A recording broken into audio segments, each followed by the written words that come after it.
Everyone, welcome to my YouTube channel. আজকে আমি এই ভিডিওতে আলোচনা করতে যাচ্ছি অ্যান্সার রাইটিং ইন এক্সাম, কীভাবে পরীক্ষায় অ্যান্সার লিখতে হয় আর টিচার্সরা কি আদেও তোমার অ্যান্সার্স রিড করে। আর অবশ্যই এটা অনেক বড় একটা মিথ যে সব স্টুডেন্টরাই মনে করে যে উত্তর বড় লিখলে অর্থাৎ আয়তনে বড় করলে সেটাতে আমরা বেশি নাম্বার পাবো, এবং সে ধারণাটা একেবারেই ভুল। তোমরা ভাববা হয়তো এদের কাছে তো অনেক কপি থাকে, অনেক খাতা দেখতে হয়, তার জন্য এরা হয়তো চাপে পড়ে আমাদের অ্যান্সারগুলো ঠিকভাবে দেখে না, শুধুমাত্র আয়তনে বড় দেখে নাম্বার দিয়ে দেয়। কিন্তু আসলে ব্যাপারটা হলো যে এদেরকে আগে থেকেই মডেল অ্যান্সার দেওয়া হয়, যেটা দেখে এরা বেস করে, যেটা দেখে এরা ঠিক করে। এই মডেল অ্যান্সারে যেরকম টাইপের তাদের কোয়ালিটির অ্যান্সার দেওয়া হয়, এর আগে 3 ধরনের জিনিস আগে থেকে দেখে নেয়। যে কপিটা আছে তাদের সামনে, যে টিচারের সামনে যে স্টুডেন্টটা অ্যান্সার দিয়েছে পরীক্ষায়, সেটা কি পড়ার যোগ্য, অর্থাৎ প্রথমে দেখে যে হ্যান্ড রাইটিং কিংবা যে কোশ্চেন আছে সেরকমই সেই কোশ্চেনেরই আসলে অ্যান্সার কি, আর সেটা কি আদেও পড়ার যোগ্য অ্যান্সার, এটা তারা প্রথমে দেখে। সবার প্রথমে আসে আন্ডারস্ট্যান্ডিং।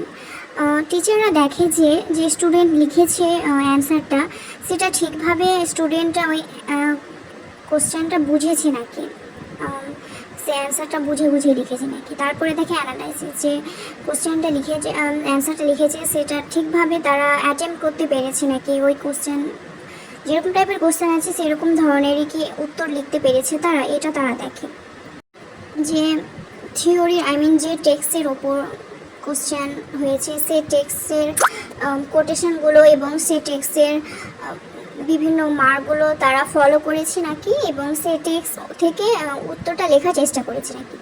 তারপরে আসে গ্রামার, দেখে যে লেখাটা তারা লিখেছে তাতে কোনো বানান ভুল কিংবা গ্রামাটিক্যাল কোনো ভুল, ভাষার কোনো ভুল আছে নাকি। যদি সেটা সব দিক দিয়ে যদি পরিষ্কার পরিচ্ছন্ন থাকে, তাহলে একটা স্টুডেন্ট ঠিক একটা নম্বর পাবে, একটা বেস্ট ভালো একটা নম্বর পাবে।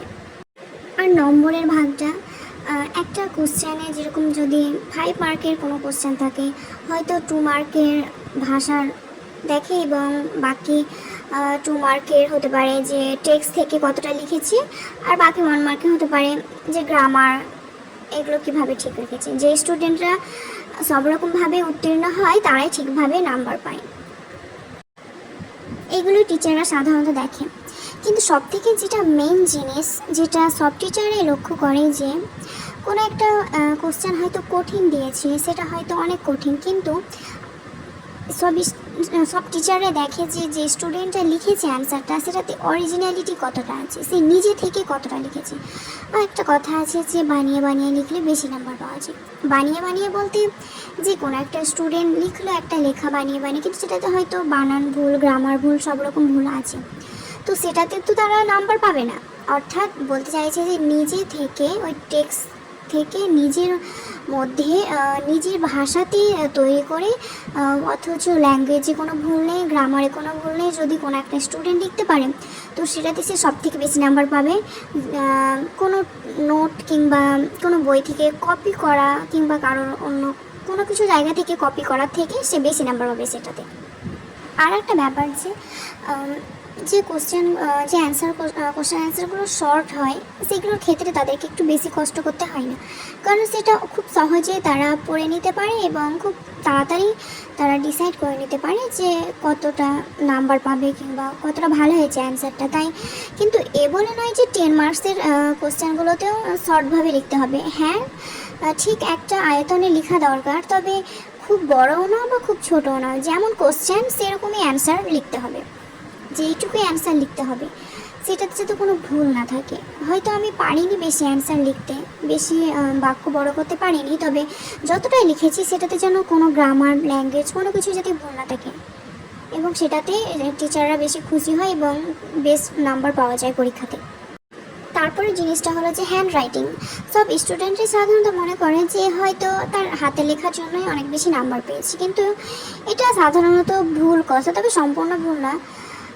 কোনো টিচার হয়তো কারো হাতের লেখা ভালো হয় তারা পায়, তবে সেটাতে খুব যে বেশি নাম্বার পায় তাও নয়। কিন্তু আসল মেন জিনিসটা হলো যে লেখার ভাষা।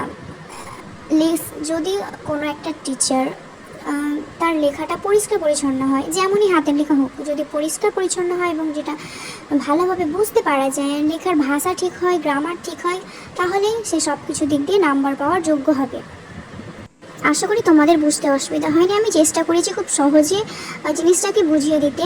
তাহলে আজকে এখান থেকেই থাকলো, এবং আমার ভিডিওটি যদি ভালো থাকে তাহলে লাইক, সাবস্ক্রাইব অ্যান্ড শেয়ার করে দিন। আসছি পরের ভিডিওতে।